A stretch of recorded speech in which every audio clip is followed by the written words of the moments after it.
A história da humanidade é repleta de personalidades que mudaram o mundo por causa dos seus pensamentos. Aristóteles, Sócrates, Nicolau Copérnico, Galileu Galilei, Albert Einstein e muitos outros mudaram o mundo a partir dos seus pensamentos e conquistas. No vídeo de hoje falaremos sobre um homem que após sua morte recebeu uma homenagem em Cambridge, uma estátua juntamente com os dizeres: ultrapassou os humanos pelo poder do seu pensamento. Hoje contaremos a história de Isaac Newton. Antes de continuarmos, gostaria de pedir o seu like no vídeo. Isso nos ajuda a alcançar mais pessoas. Se você gosta desse tipo de conteúdo, te convido a se inscrever em nosso canal. Aqui falamos de tecnologia e negócios. Isaac Newton nasceu em Woolsthorpe, no condado de Lincolnshire, uma pequena aldeia no interior da Inglaterra no dia 4 de janeiro de 1643. Newton nasceu prematuro e muito pequeno e quase não sobreviveu. Era tão pequeno que a sua mãe disse que ele caberia dentro de uma caneca de cerveja. Seu pai morreu 3 meses antes do seu nascimento, então Newton não conheceu seu pai. Poderia ser uma história triste e comum de se contar, infelizmente igual a muitas que existem, mas essa criança prematura vingou e se tornou um dos cientistas mais influentes de toda a humanidade. Tão influente que alguns o colocam na frente até mesmo de Albert Einstein. Quando tinha 3 anos, a sua mãe, Hannah Aspel, casou-se novamente com um homem de boa condição de vida, o reverendo Barnabas Smith. E com isso Newton foi deixado aos cuidados dos seus avós. Isso pelo jeito deixou ele marcado por toda a vida. Ele não gostava do padrasto e consequentemente tinha uma certa intolerância com a mãe. Com 19 anos chegou a confessar em uma lista de pecados que tinha ameaçado o padrasto e a mãe de queimar eles e a casa acima deles. Ele era uma criança muito curiosa, não priorizava tanto as amizades e estudou no colégio de King's School em Grantham. Sua assinatura pode ser vista até os dias de hoje próximo a uma janela do local. Sua mãe tentou fazer dele um fazendeiro contra sua vontade. Afinal, ser fazendeiro era algo que ele detestava. Porém, Henry Stokes, o mestre da escola King, convenceu sua mãe de mandá-lo de volta para o colégio. Felizmente, podemos dizer. O colégio ensinava latim e grego e, pelo visto, dava uma ótima base em matemática. Nessa volta à escola, ele se destacou na construção de relógios de sol e de modelos de moinhos de vento. Em 1661, ele foi admitido na Universidade de Cambridge, e lá ele estudou os filósofos antigos, como Aristóteles, Platão, dentre outros. Chegou a escrever em um caderno uma série de questões sobre filosofia mecânica. Ele escreveu uma nota: Platão é meu amigo, Aristóteles é meu amigo, mas meu melhor amigo é a verdade.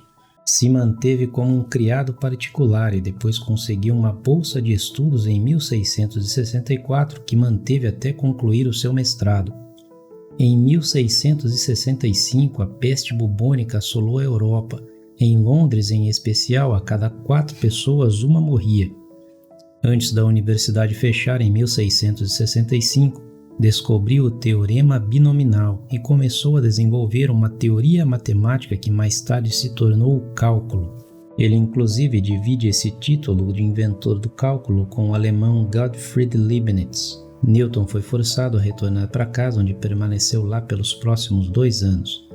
Cambridge foi forçado a fechar as portas por causa da alta letalidade da doença, então mesmo se não quisesse, ele teria de retornar. Porém, foi nessa volta para Woolsthorpe que sucederam os 2 anos mais frutíferos da sua vida acadêmica. Inclusive, foi em 1666 que tivemos o ano miraculoso de Newton por causa das suas descobertas.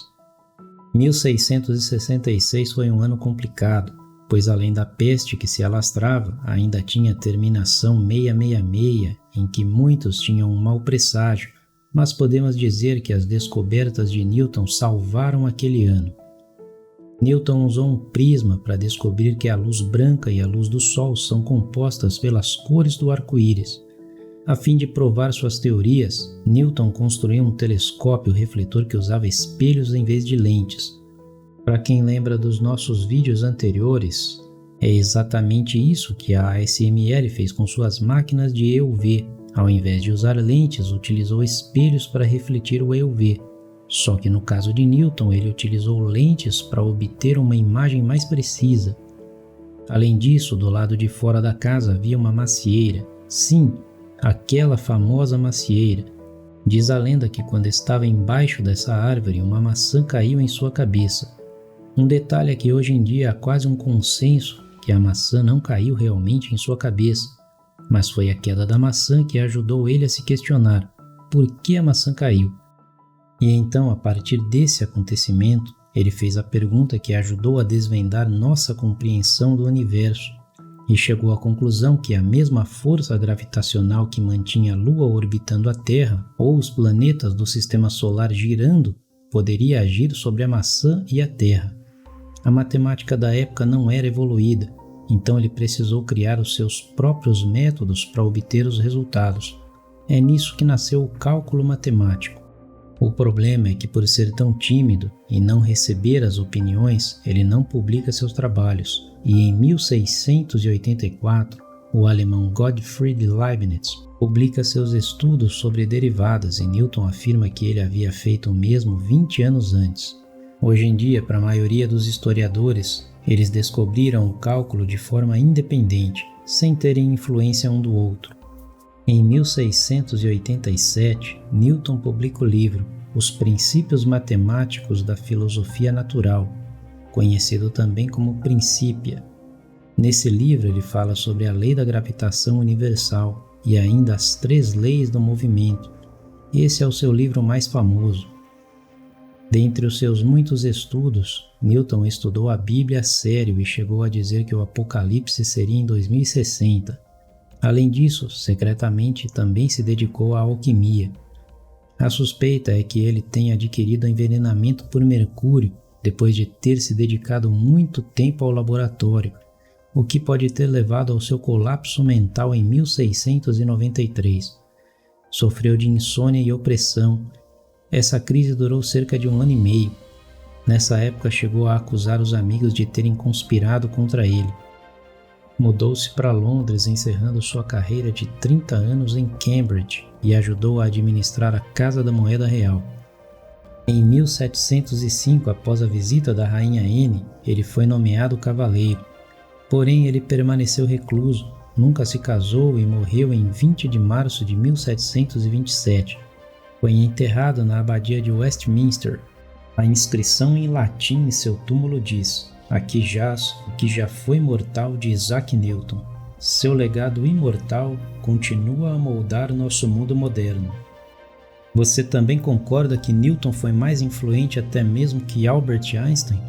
Comenta aí embaixo a sua opinião. Para você que nos acompanhou até aqui, muito obrigado.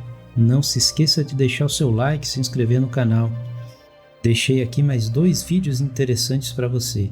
Te vejo lá daqui a pouco.